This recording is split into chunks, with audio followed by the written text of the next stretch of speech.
Welcome to the Flag Day edition of the Solid Signal podcast. That's right, one of the least remembered holidays that we have in the calendar is June 14th, Flag Day.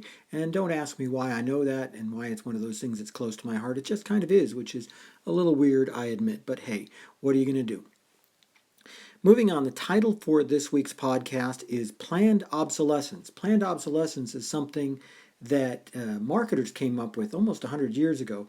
And the idea being that if you make something too well, if it lasts too long, the people are not going to be inclined to buy something new, and you'll go out of business because you won't have continued sales.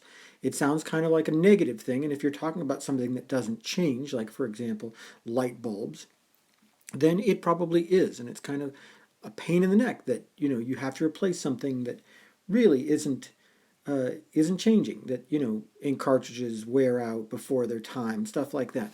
But planned obsolescence is also a term that is used to describe product life cycles. Product life cycles are sort of the more neutral way of saying that, and it's the way of saying that a product itself is only designed to last a particular time. And oftentimes, especially in our high-tech world, that's because people just aren't going to want it longer than that. There's just not a feeling like you want to pay for something that's built for a lifetime if you're only going to have it for a couple of years.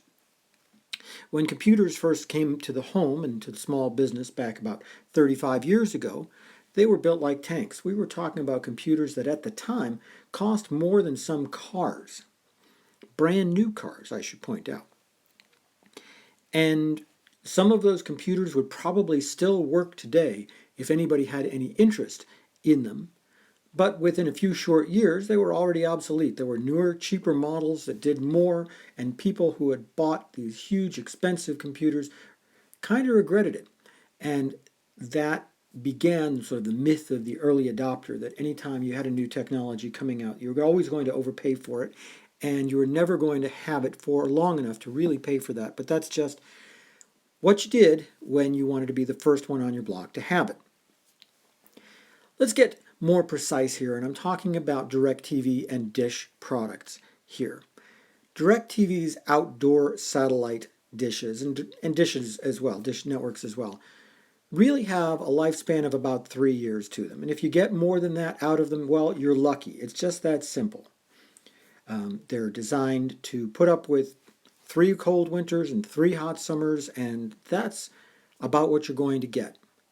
This is done so that the equipment can be inexpensive, so that the technicians don't, the independent technicians don't have to put out huge sums of money in to get them, and also so that customers can get these parts inexpensively, which makes DirecTV and Dish more compatible price-wise with cable television, which of course offers free installation all the time.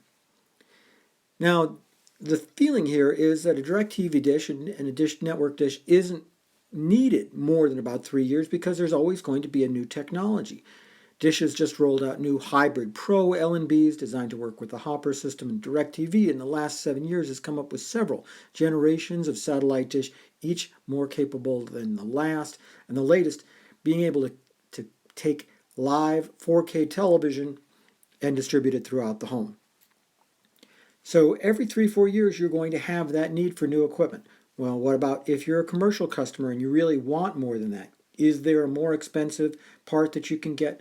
I'm afraid there is not. But keep in mind that if you're a commercial account, you should be having an installer out every year just to check and realign that dish. The LNBs are fast to replace, easy to replace, and they're the parts that break out. They're the parts that break, I should say.